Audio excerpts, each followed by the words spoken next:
नमस्कार, मैं हूँ ज्ञान तिवारी और आप देख रहे हैं हमारा यूट्यूब चैनल मेंटोरियम आईएएस। हम लोग पिछले लेक्चर में बात कर रहे थे कि कैसे अंग्रेजों ने भारत में अपना साम्राज्य निर्मित किया और इस क्रम में हमने सबसे पहले बंगाल को शामिल किया कि बंगाल में कैसे अंग्रेजी ईस्ट इंडिया कंपनी ने अपना साम्राज्य निर्मित किया। बंगाल में अपना साम्राज्य स्थापित करने के क्रम में कंपनी ने सबसे पहले बैटल ऑफ प्लासी लड़ा। उससे पहले क्या क्या सिचुएशंस हुई थी हमने उस पर बात करी थी। आज हमारा टारगेट है कि हम बैटल ऑफ बक्सर डिस्कस करेंगे और ट्रीटी ऑफ इलाहाबाद डिस्कस करेंगे और ये जानेंगे कि कैसे ईस्ट इंडिया कंपनी ने बंगाल को अपने कब्जे में ले लिया या बंगाल पर ईस्ट इंडिया कंपनी कैसे एक शासक के रूप में स्थापित हो गई। और भारत में जैसे बहुत सारे रीजनल पावर्स अलग अलग हिस्सों में शासन कर रहे थे, इसी तरह से बंगाल में कंपनी कैसे शासक बन गई। तो इस बात की कहानी की शुरुआत हमें कहां से करनी चाहिए? तो हमें शुरुआत इसकी करनी चाहिए बैटल ऑफ प्लासी से। प्लासी के युद्ध से हमें इसकी शुरुआत करनी चाहिए। हालांकि इससे पहले के लेक्चर में हमने बैटल ऑफ प्लासी को थोड़ी चर्चा करी है कि बैटल ऑफ प्लासी किन सिचुएशंस में लड़ा गया और क्या उसके रिजल्ट आए। लेकिन यहाँ थोड़ी बात हमें फिर से समझ लेनी चाहिए कि बैटल ऑफ प्लासी कैसे हुआ और क्या हुआ बैटल ऑफ प्लासी में, है ना। तो बैटल ऑफ प्लासी हमने आपको पीछे बताया कि 23 जून 1757 को लड़ा गया। और ये किसके किसके बीच लड़ा गया? तो इसमें एक तरफ तो सिराजुद्दौला थे और दूसरी ओर ईस्ट इंडिया कंपनी थी। ईस्ट इंडिया कंपनी की सेना का नेतृत्व कौन कर रहा था? रॉबर्ट क्लाइव कर रहा था। तो रॉबर्ट क्लाइव के नेतृत्व में ईस्ट इंडिया कंपनी की सेना ने सिराजुद्दौला की सेना के साथ युद्ध किया। ये युद्ध पूरी तरह से बेईमानी का युद्ध था, क्योंकि बहुत सारे कॉन्स्पिरेटर्स जो कि बंगाल के नवाब के दरबार के थे, वो शामिल हो गए थे किसकी ओर? ईस्ट इंडिया कंपनी की ओर। और इसमें ईस्ट इंडिया कंपनी की विजय हुई। तो east India company was winner of the east India company became the winner of the battle. युद्ध को तो जीत लिया इन्होंने, लेकिन ये बहुत बेईमानी पूर्ण तरीके से लड़ा गया युद्ध था। असल में ये युद्ध था ही नहीं, ये एक षड्यंत्र था, सत्ता परिवर्तन के लिए किया गया था। इसके परिणाम के रूप में क्या सामने आया? इसके परिणाम के तौर पे बैटल ऑफ प्लासी का रिजल्ट ये हुआ कि मीर जाफर शासक बन गया। बस इतना सा बदलाव आया इस युद्ध के कारण से। और मीर जाफर जब शासक बना तो मीर जाफर किसकी कृपा से शासक बना था? अंग्रेजों की कृपा से शासक बना था। इसलिए वो ज्यादा से ज्यादा अंग्रेजों को ओबलाइज करने के चक्कर में पड़ा। इसने 24 परगना की जमींदारी अंग्रेजों को दी। इसके अलावा बहुत सारा पैसा भी अंग्रेजों को दिया। लेकिन लगातार अंग्रेजों की मांगे बढ़ती जा रही थी, जिसकी जिसकी डिमांड को ये मीट आउट करने की सिचुएशन में नहीं था मीर जाफर। मीर जाफर अंग्रेजों की मांगों को पूरा करने में आनाकानी करने लगा, टालम टोलम करने लगा, जिससे अंग्रेज जो है परेशान हो जाएगा और वो सोचेगा कि हमें ऐसा कोई और मिल जाए जो हमारी मांगों को पूरा कर सके। और इसी तलाश में मीर जाफर को रिप्लेस करने के लिए 27 दिसंबर 1760 को एक दूसरी संधि में एंटर कर जाएंगे अंग्रेज, मतलब English East India Company entered into an another treaty with the Mir Kasim. मतलब मीर जाफर ने जो किया था सिराजुद्दौला के साथ, वही मीर कासिम ने कर दिया मीर जाफर के साथ। तो ये नियम ही है सृष्टि का कि आप जिसके साथ किसी के साथ जैसा करेंगे वैसा आप भरेंगे। Karma never loses your address. आप जो भी कर्म करेंगे उसका परिणाम आपके जीवन में आएगा। ये बात उतनी ही सत्य है जितनी व्यक्ति की मृत्यु सत्य है। तो Karma never loses your address, इस बात को हमेशा आप अपने दिमाग में बिठा के रखिए। तो Karma never loses your address, इन्होंने मीर जाफर ने जो किया था इनके साथ वही मीर कासिम ने कर दिया। 27 दिसंबर 1760 को ईस्ट इंडिया कंपनी और मीर कासिम के बीच में एक संधि हुई। और इस संधि में यह तय हुआ कि Mir Kasim East India Company को बहुत सारी सहूलियतें देगा और उन सहूलियतों के अगेंस्ट में मीर कासिम को नवाब बनाया जाएगा। मीर कासिम से जो खास खास सहूलियतें मांगी गई वो क्या थी? ये मांगा गया कि चटगांव या चिटगोंग कहते हैं उसको, चटगांव, मिदनापुर और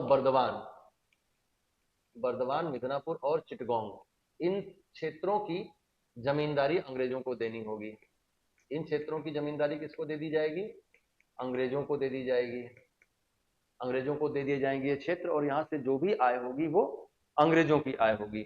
दूसरी जो बात मीर कासिम से कही गई वो ये कहा गया कि सिलाहट के क्षेत्र में जो चूने का व्यापार होता है उसमें कंपनी को 50% की हिस्सेदारी चाहिए। तो सिलाहट के चूना व्यापार में कंपनी को 50% की हिस्सेदारी मिलेगी। कंपनी को 50% की हिस्सेदारी। पहली मांग इन्होंने क्या करी कि हमको चिटगांव, मिदनापुर और बर्दवान की जमींदारी दे दीजिए। मीर कासिम उसके लिए एग्री कर जाता है। मीर कासिम से दूसरी डिमांड क्या होती है कि आप हमको सिलाहट में होने वाले, सिलाहट के क्षेत्र से होने वाले चूना व्यापार में 50% की हिस्सेदारी दीजिए। कंपनी मीर कासिम इसको भी मान लेता है। साथ ही साथ मीर कासिम से कंपनी ये कहती है कि हमारे दक्षिण अभियानों के वित्त पोषण के लिए, दक्षिण अभियान मतलब कि वो इस समय किनके साथ संघर्ष करने जा रही है, ये समय जा रही है वो मैसूर के साथ संघर्ष करने के लिए। तो दक्षिण अभियानों का वित्त पोषण करिए। वित्त पोषण का मतलब कि उनको फाइनेंस करिए, और इस फाइनेंसिंग के बदले, इस फाइनेंसिंग प्रोसेस में मीर कासिम कंपनी को 5 लाख रुपए का भुगतान करेंगे। ये बात भी तय हुई।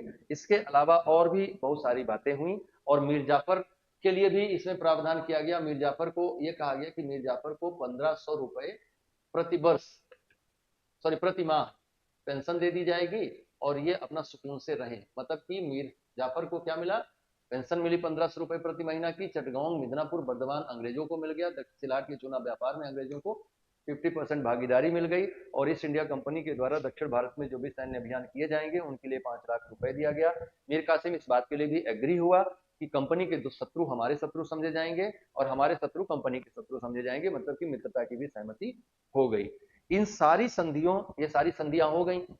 इन सारी संधियां, अच्छा, इनमें मीर कासिम को क्या मिलेगा, मीर कासिम को नवाब का पद मिलेगा, इसके अलावा कुछ नहीं मिलेगा, सब कुछ इनको देना होगा। तो ये सारी ये संधियां हो गई, लेकिन अंग्रेज फिर भी प्रताड़ना करता रहा मीर कासिम की, और उससे और इन संधियों के अलावा भी और बहुत सारी डिमांड करता रहा, जिसको मीट आउट करने में मीर कासिम सक्सेस नहीं हो पाया। मीर कासिम थोड़ा दूरदर्शी दृष्टि का व्यक्ति था, तो इसने अंग्रेजों से बचने के लिए अपनी राजधानी को स्थानांतरित कर लिया। राजधानी को मुर्शिदाबाद से मुंगेर के लिए स्थापित कर लिया। मुंगेर वर्तमान समय में बिहार में है। तो समस्या से निपटने का तरीका भागना नहीं होता है ना। इन्होंने क्या किया, राजधानी स्थानांतरण किया। राजधानी स्थानांतरण करने वाले पहले भी कई शासक हुए हैं, लेकिन जिसने जिसने राजधानी स्थानांतरण किया उनकी हालत खराब हो गई है ना।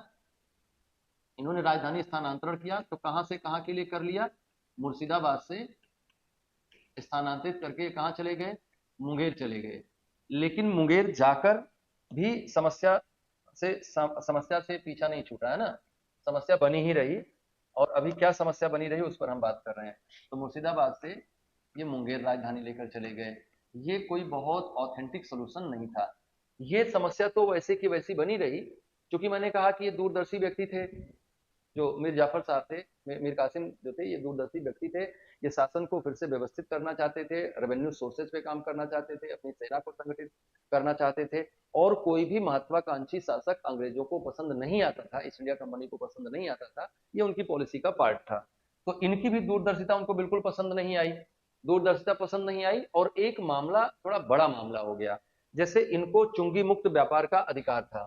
कंपनी के पास, कंपनी को बंगाल, ये पहले से ही मिला था इनको, बंगाल, बिहार और उड़ीसा के क्षेत्रों में चुंगी मुक्त व्यापार का अधिकार था। चुंगी मतलब ऑक्ट्राई होता है, एक तरह का टोल टैक्स होता है, जो किसी वस्तु को जब हम किसी दूसरे शहर में लेके जाते हैं तो शहर के बाहर ही ले लिया जाता था।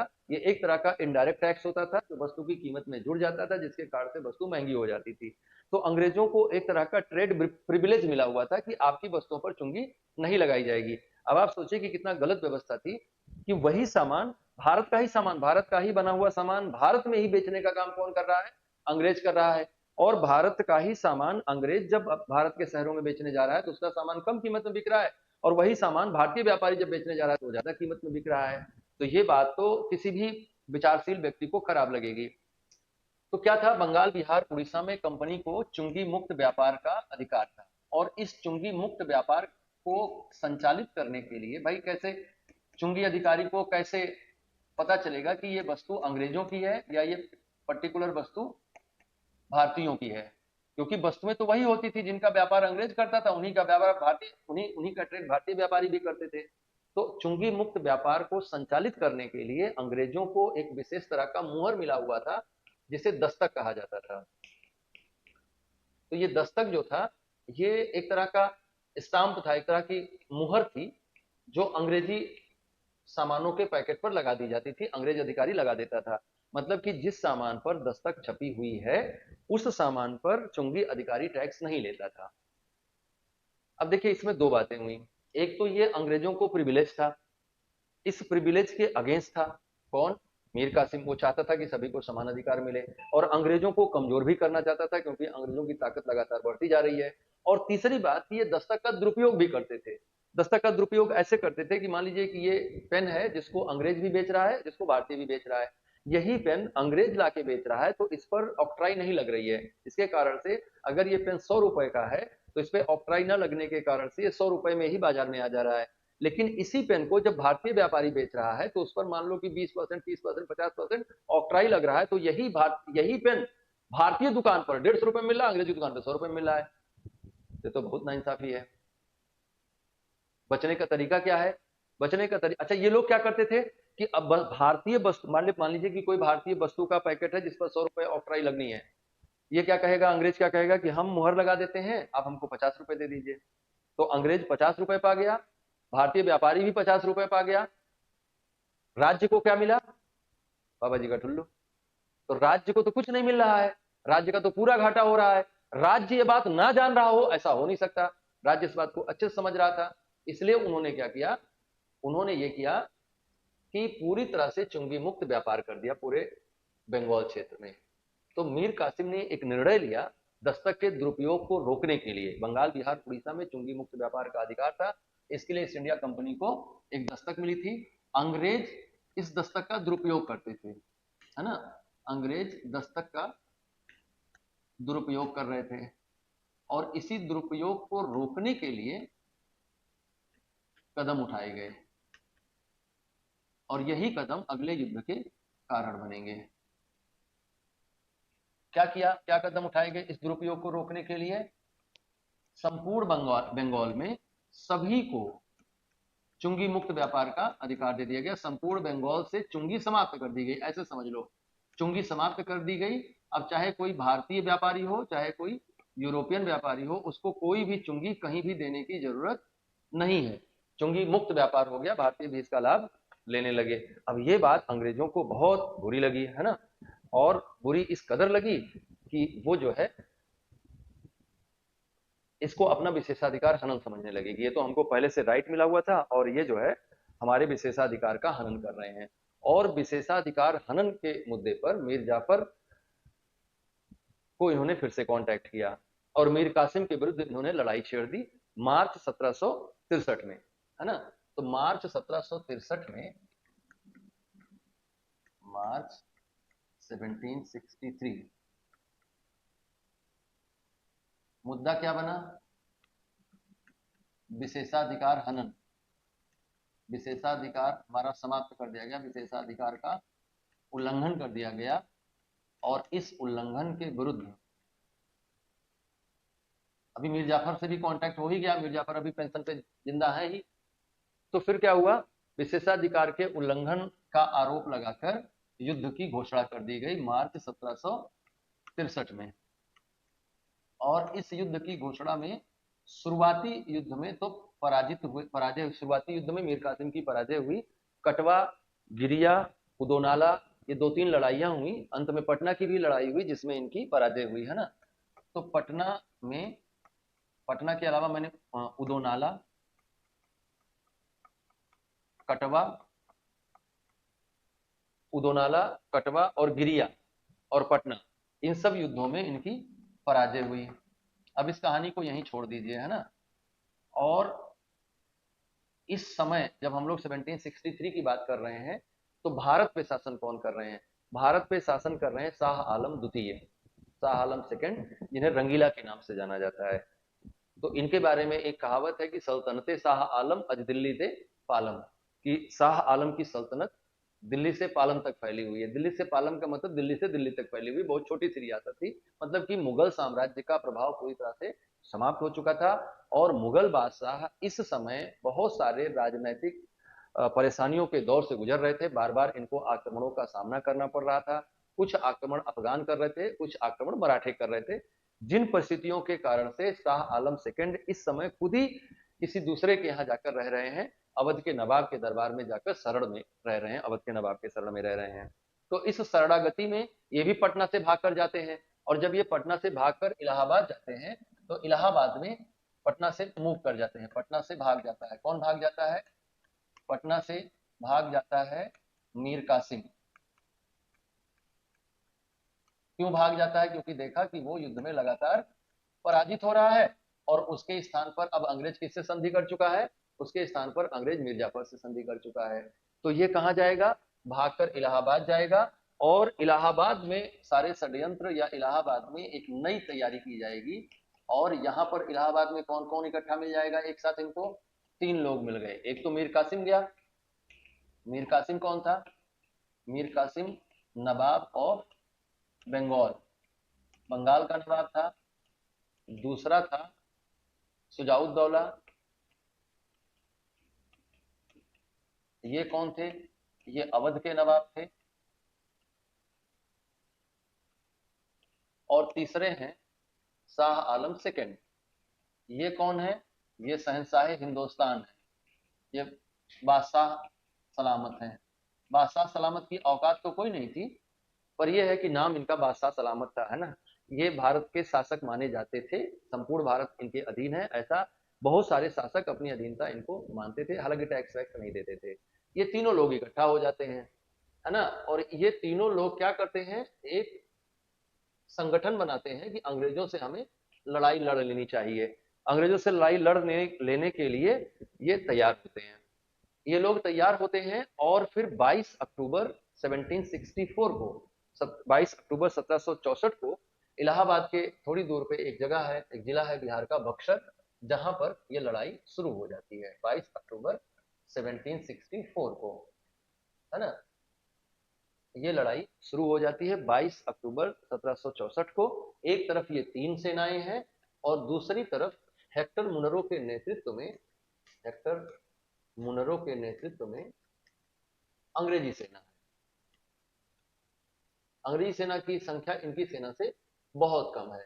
हेक्टर मुनरो के नेतृत्व में प्रशिक्षित अंग्रेजी सेना है, और इनके नेतृत्व में 3 राजाओं की एक मिली जुली छोटी मोटी मतलब बड़ी सेना है, लेकिन लोग उसके उतने प्रशिक्षित नहीं है। लड़ाई होती है, बहुत लंबी नहीं चल पाती है, जल्दी ही इन तीनों की संयुक्त सेना की पराजय हो जाती है। और ये पराजय प्लासी के युद्ध की पराजय जैसी नहीं है, बल्कि यह पराजय पूरी तरह से हार है आपकी ताकत की। जैसे वहां पे तो षड्यंत्र से जीत लिया था, वहां पे रॉबर्ट क्लाइव ने षड्यंत्र किया था, जिसके कारण से सिराजुद्दौला हारा। लेकिन यहाँ तो कोई षड्यंत्र नहीं हुआ था, यहाँ तो हार आपकी नाकाबिलियत की थी, और आपने अंग्रेजों को ये मैसेज दे दिया कि भारत बहुत खोखला है अंदर से, और इसको बहुत आसानी से जीता जा सकता है, बहुत इजीली इसको हराया जा सकता है। ये बात उनको समझ में आ गई, और जब उनको समझ में आ गई तो फिर उन्होंने भारत को जीतने के लिए एक व्यवस्थित रणनीति के तहत काम करना प्रारंभ किया। जैसे यूपीएससी क्वेश्चन पूछता है, या बाकी भी लोगों के डिस्कशन में, चर्चा में आता है कि अंग्रेजों की भारत विजय आकस्मिक थी या योजनाबद्ध थी, तो आप क्या कहेंगे इसके जवाब में? कि ये दोनों ही थी। शुरुआत में क्या रहा? ये आकस्मिक रही, और इन एक्सीडेंटली वो इंडिया की पॉलिटिक्स में एंटर कर गए। लेकिन धीरे धीरे करके उन्होंने भारत की आंतरिक राजनीति की व्यवस्था को समझा, और ये समझे कि ये बहुत आसान है भारत में साम्राज्य निर्मित करना, और कुछ अंतरराष्ट्रीय स्तर पर ऐसे बदलाव आए, जैसे ब्रिटेन के हाथ से अमेरिका का निकल जाना, फ्रांस में क्रांति का होना, फ्रांस का ब्रिटेन में मजबूत, यूरोप में मजबूत होना। ये सारी कुछ ऐसी स्थितियां परिस्थितियां निर्मित हुई, जिनके कारण से अंग्रेज धीरे धीरे करके व्यवस्थित रूप से भारत में साम्राज्य निर्माण के लिए काम करने लगा। तो ये वही टाइम है जब अंग्रेज अपने आप को व्यवस्थित साम्राज्य निर्माण की ओर लेकर जाएगा। तो बक्सर के युद्ध में भारतीय ताकतों की हार हुई, और हारे हुए और जीते हुए के बीच में एक संधि हुई। हारे हुए और जीते हुए के बीच में एक संधि हुई, जिसे ट्रीटी ऑफ इलाहाबाद कहा जाता है, या इलाहाबाद की संधि कहा जाता है। इलाहाबाद की संधि नाम से 2 संधियां की गई। इलाहाबाद की संधि के नाम से 2 संधियां की गई। एक संधि किसके साथ की गई? शाह आलम के साथ की गई। शाह आलम कौन है? हमने बताया ये शहंशाह हिंदुस्तान है, जिनकी सल्तनत इनके आंगन से इनकी चौखट तक है। तो शाह आलम सेकंड के साथ की गई। शाह आलम सेकंड जो है, इनके साथ जो संधि की गई, उसके द्वारा कंपनी क्या बन जाएगी? शासक बन जाएगी। और एक संधि सुजाउद्दौला के साथ की गई।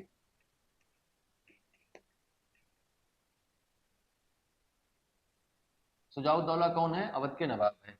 सुजाउद्दौला के साथ जो संधि की गई उसके आधार पर इन्हें 50 लाख रुपए का युद्ध हर्जाना थोपा गया इनके ऊपर। और ये जो इंडेमनिटी अनाउंस डिक्लेयर की गई इनके ऊपर 50 लाख रुपए की, उसको इन्हें इन्हें कहा गया कि आप भुगतान करिए।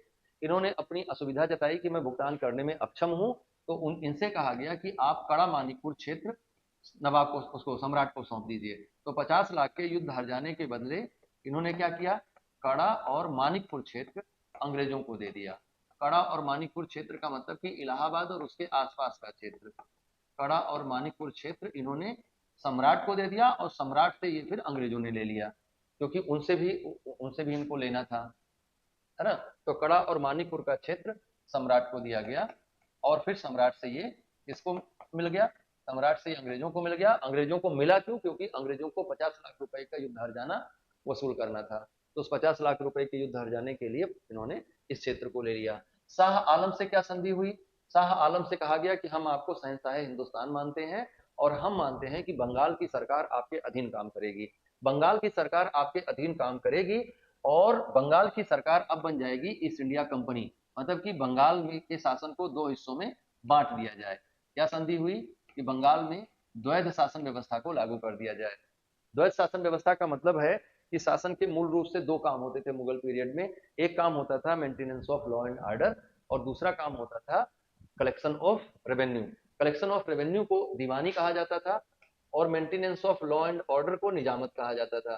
तो निजामत और दीवानी दो काम बटे हुए थे। तो ये तय हुआ द्वैध शासन के अंतर्गत कि निजामत का अधिकार बंगाल के नवाब के पास होगा। निजामत के लिए बंगाल का नवाब नियुक्त किया जाएगा, वो सारे निजामत अधिकार को एंजॉय करेगा। और जो दीवानी है, मतलब कि right to collection of revenue, दीवानी का जो अधिकार है ये मिल जाएगा किसको, ईस्ट इंडिया कंपनी को। और कहां कहां की दीवानी का अधिकार मिलेगा, बंगाल, बिहार और ओडिशा के क्षेत्रों में लैंड रेवेन्यू या कोई भी और दूसरी तरह का रेवेन्यू होगा, उसको कौन वसूलेगा, उसको ईस्ट इंडिया कंपनी वसूलेगी। इस तरह से। अच्छा, इसके बदले शाह आलम को 26 लाख रुपए एनुअल पेंशन दिया जाएगा, 26 लाख पर एनम दिया जाएगा शाह आलम को। शाह आलम को ये लोग टैक्स देते नहीं थे, सिराजुद्दौला अलीवर्दी खान के बाद से टैक्स देना बंद हो गया, तो शाह आलम को समझ लो कि 26 लाख रुपए यहाँ से टैक्स के रूप में मिलने लगेंगे, और दीवानी का अधिकार ईस्ट इंडिया कंपनी इंजॉय करने लगेगी, और निजामत के अधिकार पर बंगाल के नवाब का अधिकार बना रहेगा। तो बच्चों बात ये समझिए आप कि इस तरह से company became the ruler in India. इस तरह से कंपनी भारत में आधी अधूरी शासक बन गई। और ये 1765 से लेकर, ये इलाहाबाद की संधि कब हो रही है, 1765 में हो रही है। तो 1765 से लेकर 1772 तक, 1765 से 1772 तक, मतलब कि जब तक वॉरेन हेस्टिंग्स गवर्नर जनरल बनकर भारत नहीं आया, बंगाल नहीं आया, तब तक बंगाल के शासन में दो लोग रहे, जिसे जिसे हम द्वैध शासन कहते हैं। और इस द्वैध शासन के दौरान निजामत का अधिकार किसी और के हाथ में रहा, और दीवानी का अधिकार किसी और के हाथ में रहा। दीवानी का अधिकार कंपनी के अधीन रहा, और निजामत का अधिकार बंगाल के नवाब के अधीन रहा। इससे कहा जाता है कि कर्तव्यों और उत्तरदायित्वों के बीच तलाक हो गया। और इस तरह से आप समझिए कि इस तरह से ईस्ट इंडिया कंपनी भारत में शासक बन गई, और बाद में 1772 में जब वॉरेन हेस्टिंग्स आएगा, तो पूरी तरह से बंगाल के शासन को अपने कब्जे में ले लेगा। समझने वाली बात यह है कि द्वैध शासन क्यों लाया गया, है ना, थोड़ा इसको समझ लेते हैं। द्वैध शासन को डायरकी भी कहते हैं। डायरकी का मतलब कि रूल ऑफ टू एंटिटीज, दो इकाइयों का शासन चलेगा। As far as Bengal is concern, तो यहां पर दो हिस्सों में बटा हुआ था। एक को हमने क्या कहा, right to collection of taxes, दीवानी का अधिकार, और दूसरे को हमने क्या कहा, निजामत का अधिकार। निजामत के अधिकार में क्या आएगा, दीवानी के अधिकार में रेवेन्यू कलेक्शन आएगा। जितनी भी तरह का रेवेन्यू है उसका कलेक्शन करना, उसको खर्च करना, ये सब काम किसका रहेगा, दीवान का रहता था। और निजामत का काम क्या होता था, maintenance of law and order, कानून और व्यवस्था को बनाए रखना। अब कानून और व्यवस्था को बनाए रखने के लिए संसाधनों की जरूरत पड़ेगी, वो दूसरों के हाथ में है। तो इसीलिए क्या कहा गया कि कर्तव्यों और उत्तरदायित्वों के मध्य तलाक हो गया। और इस शासन के पीरियड को, जो भारत में बंगाल में डायरकी का शासन रहा, इसको डाकू राज्य की संज्ञा दी जाती है, कि डाकुओं का शासन रहा, और इन्होंने बंगाल को इस पूरी तरह से लूटा कि 1767 में एक अकाल होता है यहाँ पर, 1767 में एक अकाल पड़ता है जिसमें लाखों की संख्या में लोग मारे जाते हैं। और इस अकाल का मूल कारण ईस्ट इंडिया कंपनी की लूट थी, और ईस्ट इंडिया कंपनी ने बहुत बेरहमी से इस क्षेत्र को लूटना शुरू किया। लेकिन 17 अच्छा, ये ऐसा क्यों किया? जब ये बंगाल के नवाब को हरा चुके थे, जब ये अवध के नवाब को हरा चुके थे, जब सम्राट शाह आलम को हरा चुके थे, तो इन्होंने ऐसा क्यों किया कि केवल आधा ही शासन अपने हिस्से में लिया? इसका कई कारण था। पहला कारण क्या था? ये फ्रांसीसियों से डरते थे। फ्रांसीसियों से डरने का कारण क्या था? इनको लगता था कि कहीं ऐसा ना हो कि फ्रांसीसी कोई संगठन बना ले भारतीय राजाओं के साथ और हमारे खिलाफ खड़े हो जाएं, क्योंकि मैं राजनीति में हस्तक्षेप कर रहा हूं तो उनको भी मौका मिलेगा राजनीति में हस्तक्षेप करने का। ये फ्रांसीसियों से डरते थे। ये भारतीय राज्यों से डरते थे कि कहीं ऐसा ना हो कि भारतीय राज्य संगठित होकर हमारे खिलाफ हो जाए। भारतीय राज्यों से भी डरते थे। तीसरा, इनको भारतीय संस्कृति की जानकारी नहीं थी, भारतीय टैक्स सिस्टम की जानकारी नहीं थी, भारतीय कानून व्यवस्था की जानकारी नहीं थी, इसलिए भी ये उसमें जाना नहीं चाह रहे थे। और तीसरी चौथी बात कि ये अगर मन में था भी हम सत्ता पर कब्जा करें तो इसको थोड़ा क्रमिक रूप से डेवलप करना चाहते थे। तो इसीलिए जब 1772 में वॉरेन हेस्टिंग्स आएगा, वॉरेन हेस्टिंग्स भारत में आने से पहले कहता है ना कि मैं भारत में इसी कंडीशन पे जाऊंगा कि मुझे युद्ध करने का अधिकार मिलना चाहिए, मेरे पद का नाम गवर्नर नहीं बल्कि गवर्नर जनरल होना चाहिए। तो जनरल गवर्नर जनरल बन के आया और इसे बंगाल का गवर्नर जनरल कहा गया। तो गवर्नर जनरल बन के आया और फिर इसने व्यवस्थित रूप से साम्राज्य निर्माण की प्रक्रिया को शुरू किया। तो 1772 के बाद भारत में साम्राज्य निर्माण की प्रक्रिया अत्यंत व्यवस्थित हो जाएगी और अंग्रेज सिस्टमेटिकली भारत के राज्यों को जीतना शुरू कर देगा। और जैसे ही अपने आप को यहाँ पूर्ण शासक घोषित करेगा, अगला टारगेट बनाया जाएगा किसको? अगला टारगेट बनाया जाएगा मैसूर को। फिर मैसूर के बाद मराठे, मराठों के बाद फिर निजाम, फिर इस तरह से धीरे धीरे करके वो पूरे भारत पर अपना प्रभाव स्थापित करने की प्रक्रिया को आगे बढ़ाएगी ईस्ट इंडिया कंपनी। बात समझ में आ रही है? गवर्नर जनरल आएगा, ये हटा देगा इसको पूरी तरह से और बंगाल का शासन अपने हाथ में ले लेगा। और फिर एक पॉलिसी बनाएगा जिसे कहा जाता है पॉलिसी ऑफ रिंग फेंस। कल वाली क्लास में हमने बताया था, इससे पहले वाले लेक्चर में। और पॉलिसी ऑफ रिंग फेंस के बाद फिर वो और डेवलप होगी पॉलिसी, तो उसको पॉलिसी ऑफ सब्सिडरी अलायंस कहा जाएगा। फिर सब्सिडरी अलायंस की पॉलिसी और डेवलप होकर किसमें कन्वर्ट हो जाएगी? वो और अधिक डेवलप होकर डॉक्ट्रिन ऑफ लैप्स में कन्वर्ट हो जाएगी। तो इस तरह से बंगाल का पूरी तरह से विलय कर लिया गया 1772 में ईस्ट इंडिया कंपनी के अधीन। और आप ये भी समझें कि ईस्ट इंडिया कंपनी का जो पहला साम्राज्य निर्मित हुआ है, जो पहला राज्य निर्मित हुआ, वो कहां पर निर्मित हुआ? तो बंगाल ही सबसे पहले उनके कंट्रोल में आया। तो इस तरह से पिछले और इस लेक्चर के माध्यम से आपने ये जाना कि कैसे ईस्ट इंडिया कंपनी ने बंगाल को अपने प्रभाव में लिया। आपसे निवेदन ये है कि आप इसको और भी लोगों के बीच में शेयर करिए, लाइक करिए, कमेंट्स करिए, और आपको अगर किसी और विषय पर वीडियो चाहिए तो आप उसके लिए भी हमको कमेंट करिए, हम आपको उस विषय पर वीडियो देंगे। आपका बहुत बहुत धन्यवाद।